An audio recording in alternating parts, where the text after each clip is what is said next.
Hey cats, it's your midsole man, EDDBUD here. It's super cushion shoe comparison time today. I've been ploughing some more miles into the ASICS SUPERBLAST 2 to give you some more in-depth comparisons against some of its competitors available on the market right now. The Triumph 22 from Saucony, the PUMA MAGNIFY NITRO 2, and also the Skyward X from Hoka. So if you're after cushion, then you're in the right place. 3 models to compare up against the SUPERBLAST 2 to give you a good idea as to which one could fit in your shoe rotation. Let's get to it.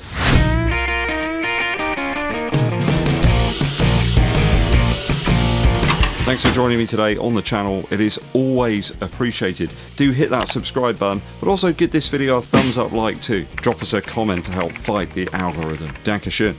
Stats first for you. Similar weight ranges, prices and intended use case for each model in today's video. The SUPERBLAST 2 coming in as the lightest model, the Skyward X at 355 grams, so it's quite the hefty beast. Everything from a 10mm drop there in the Triumph 22 to a 5mm drop in the Skyward X. All of today's models are reasonably wide in the forefoot area and quite wide too in the rear heel area. MAGNIFY NITRO 2 from Puma's coming in at only 130 quid, though the Skyward X and the SUPERBLAST 2 right up towards £200. First comparison up against the MAGNIFY NITRO 2 from Puma. So this one's been available on the market for over a year, but it still seems like they're producing new colorways of it. Kind of like that Puma are keeping some of their models around for a little bit longer rather than doing a yearly update. I think that makes a lot of sense. Many of the recent versions are around £130, so you can pick up some of the older colorways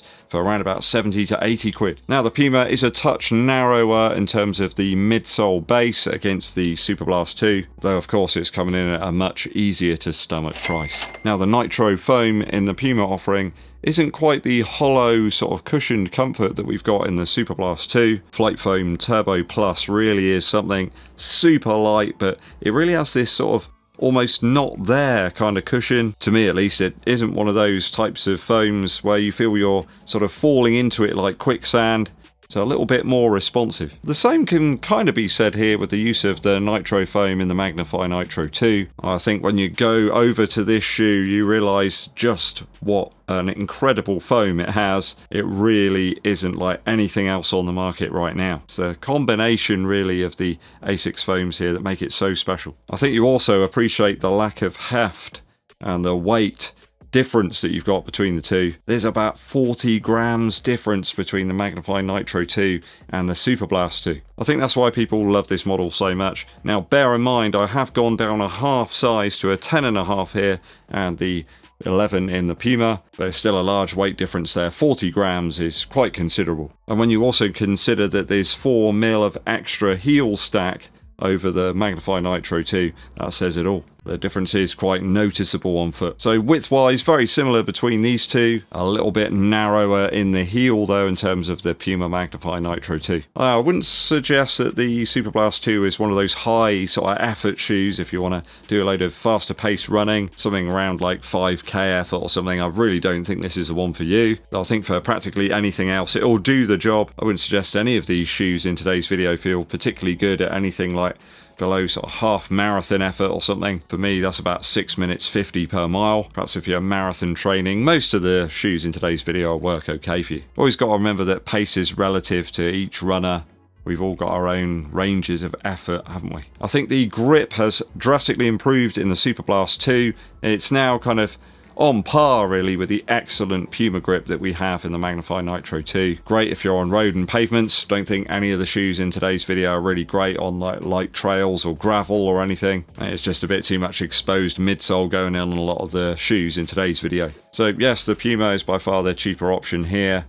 Still a really nice cushioned ride, but I think for the all-round cushioned package, if you're wanting something you can use for loads of different types of runs, then the SUPERBLAST 2 might be a better option. Now up against the Triumph 22 from Saucony. So this year's Triumph is a little bit softer because we got that Power Run PB material, though I think the transition's a little bit odd. Maybe it'll take them a few different iterations of the Triumph to get it right. It's a little bit too soft, I think, and I'm not entirely sure that this type of foam suits the quite aggressive 10mm drop. I think the SUPERBLAST is far more capable in terms of wide range of runs that you can do in it up against the Triumph, which really does feel to me, with its plusher materials and the features here, that it's a easy day shoe.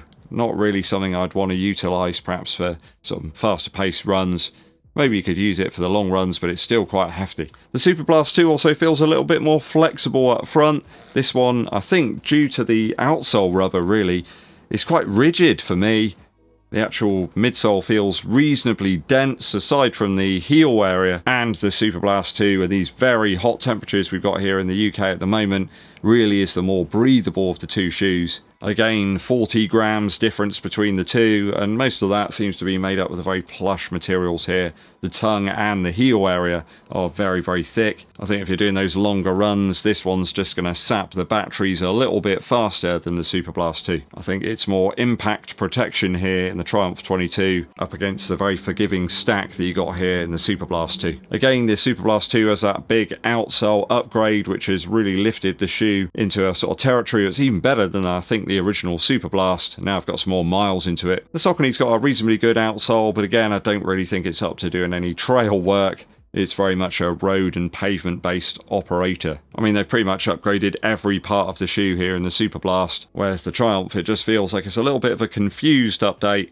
Yeah, everybody wanted the PowerRun PB foam here, but it wasn't quite what we were expecting. Very much perhaps a distinction here between a daily use shoe, or one that you can use for like recovery runs and easy runs, and something that you could use perhaps even for a marathon, I suppose, or for your training for such an event. Perhaps if you're throwing in a few harder efforts in those longer runs, and the Superblast 2 is going to be that bit better for you. As such, I think the Superblast 2 is worth the extra cash over the Triumph 22 this time round. I mean, for 25 quid extra, you're getting a lot more shoe, and I don't mean that by you're just getting more midsole stack here. It's just a more versatile option that I think you'll get more use out of in your rotation. Now, last shoe up in my comparisons today is the Skyward X, and I don't actually have it in hand anymore. I've actually sold it on to a new home, so hopefully whoever's got it is going to enjoy it. It's perhaps a little bit closer to the ASICS model, considering you've got that bit more of a midsole stack there. I think I had a whopping 52 millimeters of heel stack in that one, about 47 millimeters up front. But I wasn't really dead set on the drop in that shoe. Again, the cushion is very different between the Superblast 2 and the Skyward X. That shoe almost wanted to control the way you ran. That carbon plate there really wanted you to go through the rocker from the heel to the forefoot. Quite a controlling shoe really, where the ASICS feels like you're in charge of it a little bit more. The upper on the Skyward X was very plush, it was very padded in terms of the tongue and the heel area, quite unlike the very breathable and flexible upper that we've got here on the ASICS. The shoes both share similar widths in terms of the forefoot and the heel, but the Hoka is a whopping 2 ounces heavier for my size, which makes it very much a recovery-like option and not something that I could ever consider using for a race or any faster paced training. I mean, the Hoka was a nice cushioned ride, don't get me wrong.